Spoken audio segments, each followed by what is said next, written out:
Velkommen til Dansk World of Tanks TV. I dag vil vi gennemgå Jagdpanzer 4, som er blevet absolut en af mine absolut bedste kampvognserier. Det er en af de kampvognserier, mange skiller rigtig meget ud over. Mest på grund af dens kanon. Men de har ikke ret. Det er i hvert fald min holdning, at det her er en god, gedigen kampvognsserie med rigtig meget damage, mobilitet og en rigtig god camo rating. Du kan kamuflere dig rigtig mange steder i den. Lad os først tage et kig på selve kampvognen. Den har en meget, meget lav profil, hvilket betyder, at du kan køre i meget små dale og bakker, uden at blive set, eller give din fjende en skudmulighed.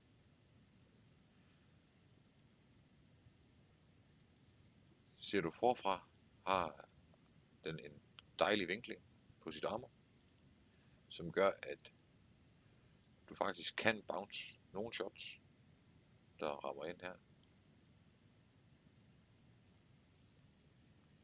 Lad os kigge på dens grundstats først. Den har 600 hitpoints, hvilket er ganske middelmådigt for kampvogne i det her niveau. Den har en 440 hestes motor, når du har fået den opgraderet. Lad os gå ind og kigge på dens træ. Du starter med Mark Becken HL 108 TR, som er en 320 hestes. Og der er signifikant forskel fra den første til den sidste motor. Det er klart en af de ting, du skal overveje at have med lige efter geværet. Du starter med en meget svag kanon, så det kan være en fordel, når du starter med jagtpanseren, at bruge fri XP til at låse op for 7,5 cm pak 42 L70. Det der er overvejende i mine øjne den bedste kanon, du kan få på jagtpanseren, og du har som sådan ikke nogen grund til at gå op på 8 cm pak L56. Det skal jeg nok forklare lidt senere. Du starter med en signalrækkevidde på 310 meter, hvilket er lidt lavt for en TD'er, men du kan hurtigt opgradere den til blot 1300 point til 415 meter, hvilket gør en rimelig forskel, når du skal ligge som sniper.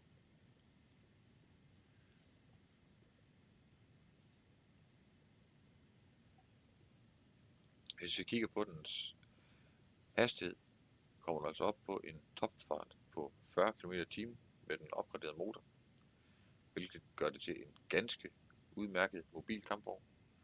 Den er over gennemsnitligt hurtigt, og sammen med den lave profil gør det dig meget mobil, specielt på åbne baner. Du har en traverse speed, en drejehastighed på 35 grader per sekund, hvilket er ganske udmærket for en kampvognsserie. Det vil sige, at du kan som sådan følge tårnet på en Hellcat eller en Vera Heavy Tank i samme tier. Du har en view range, som er standard 350 meter, og som kan opgraderes en hel del.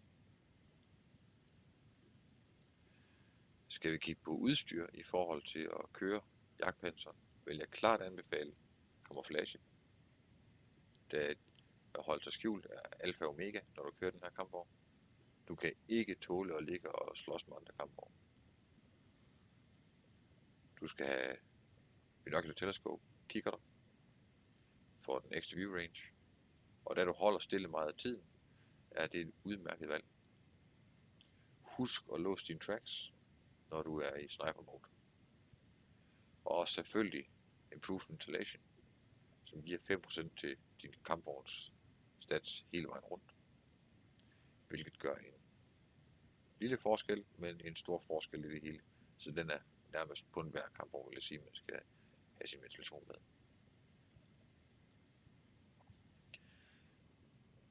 Hvis vi skal snakke crew skills, vil jeg klart anbefale, at man tager rekognoscering i første omgang på sin kommandør, da det er af stor betydning at vide, om man er set eller ej.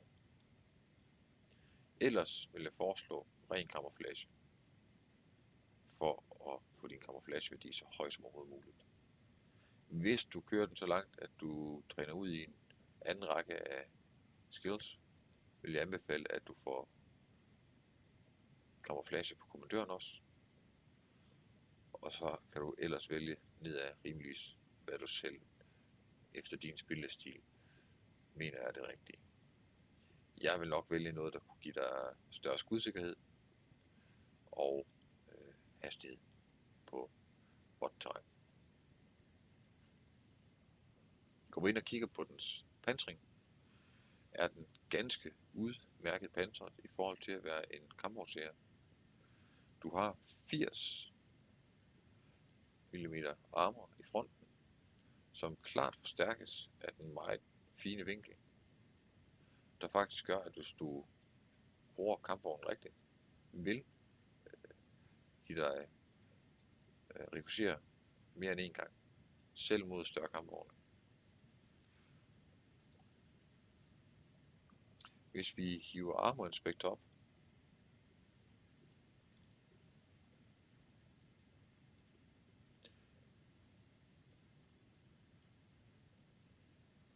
kan du se, at på grund af vinklingen svarer din frontarmor til 113 mm. Det er ikke meget, men det er nok til, at hvis du bruger kampvognen i dens bedste position, kan det give dig en del ricochere.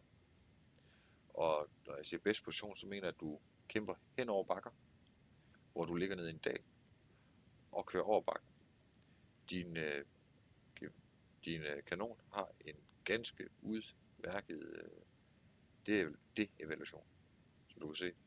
Så når du kæmper over en bakke, vil det fjenden kan se være dit geværløb og den her del af din kampvogn. Og faktisk ikke andet. Og med den lave profil vil det gøre, at det eneste de har at skyde efter, er enten direkte i din grønmantlet, som har en ganske god armor, og som heller ikke er det største mål at ramme efter, eller dine skråninger. Og når du i forvejen ligger på en bak, vil det forstærke den vinkel, der er her, og hæve dit armorniveau endnu mere. Hvis vi tager et kig på selve armoren. Dine tracks tæller som spaced armor. Det vil sige, at hvis du endelig har flere fjender omkring dig, og de skyder dig ind her, kan du se, at det tæller som ganske høj armor value. Så hvis du står over for en Jagdpanzer 4 og skal skyde ind i den, så skyd aldrig i dens tracks, hvis du holder skråt for. I stedet skyd direkte efter fronten eller underpladen. Hvis du kører en Jagdpanzer 4, så sørg for at få dig placeret på kortet, hvor der er bakker og dale, så du kan holde din underplade skjult og din meget sårbare side. Og din bagende er, ja, det er rent pap. Hvis nogen kaster en blyant efter dig, så går den lige igennem. Det er 20 mm armor. Du skal helst ligge så langt tilbage, at du ikke behøver at bekymre dig om det. Den bedste vinkel, hvis endelig du kommer i en nærkamp med den kampvogn, du kan ligge i, er at få en lille smule vinkling på din kampvogn. Du har en rimelig vid vinkel på selve kanonen, så du kan se, at det her, det stiger i armor value. Og hæv vinklingen så meget, som du kan.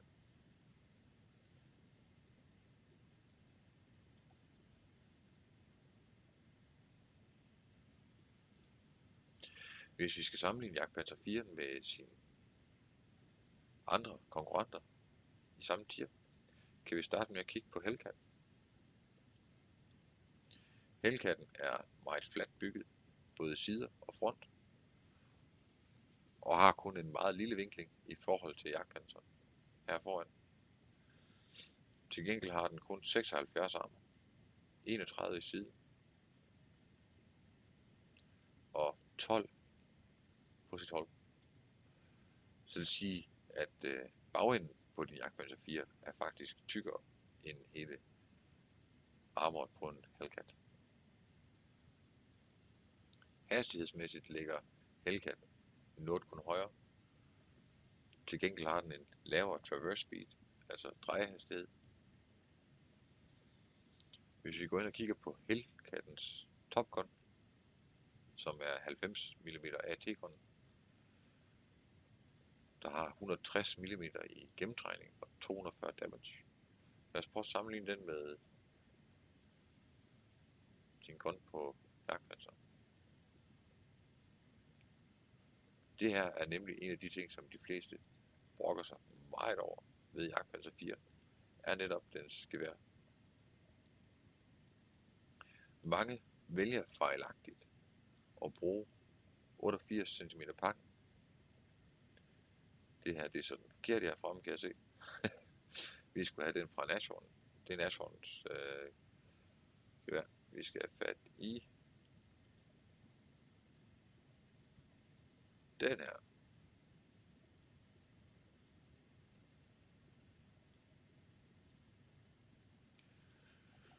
Hvis vi kigger på den Space Stats på Pak 76, har den 132 gennemtrængning og laver 220 damage.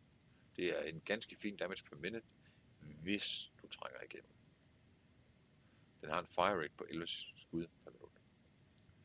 Derimod har 7,5 cm pakken en skudrate på næsten 16 per minut. Den har 150 mm i gennemtrængning og laver 135 damage. Det vil sige, at det her er ikke en kampvogn, du kører op med, hvis du bruger den her gun og afslutter et mål med et enkelt skud.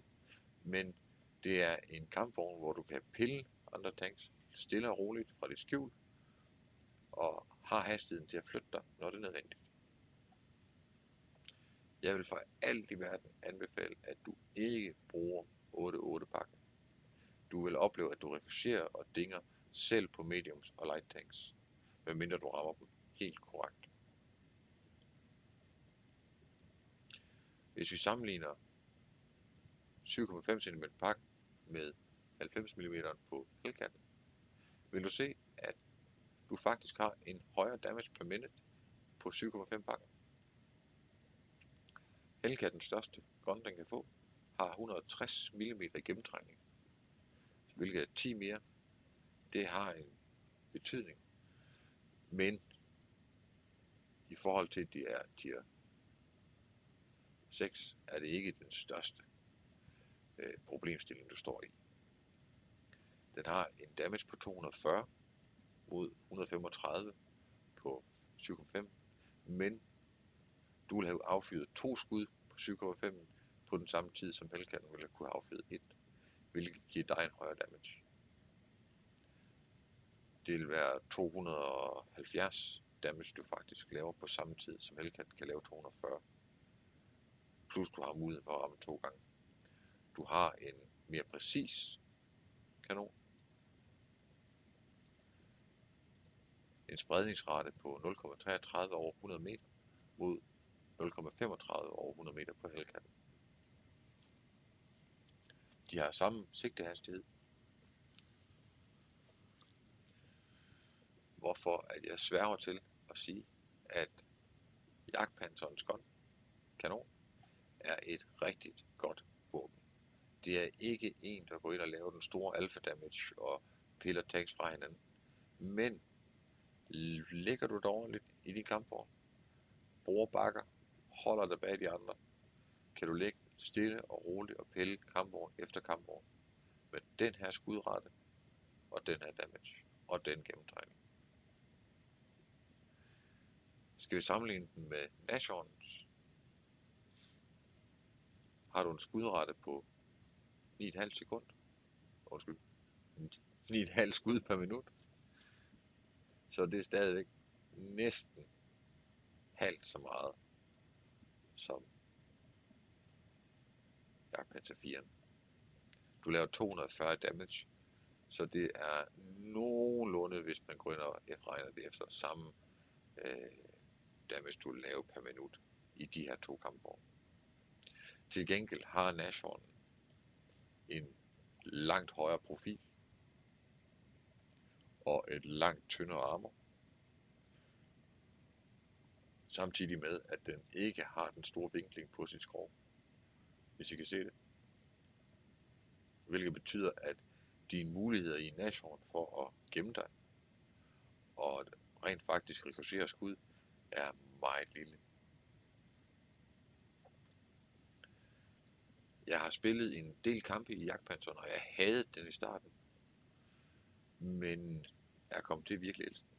Det er blevet klart en af mine yndlingskampvognserier i tier 6.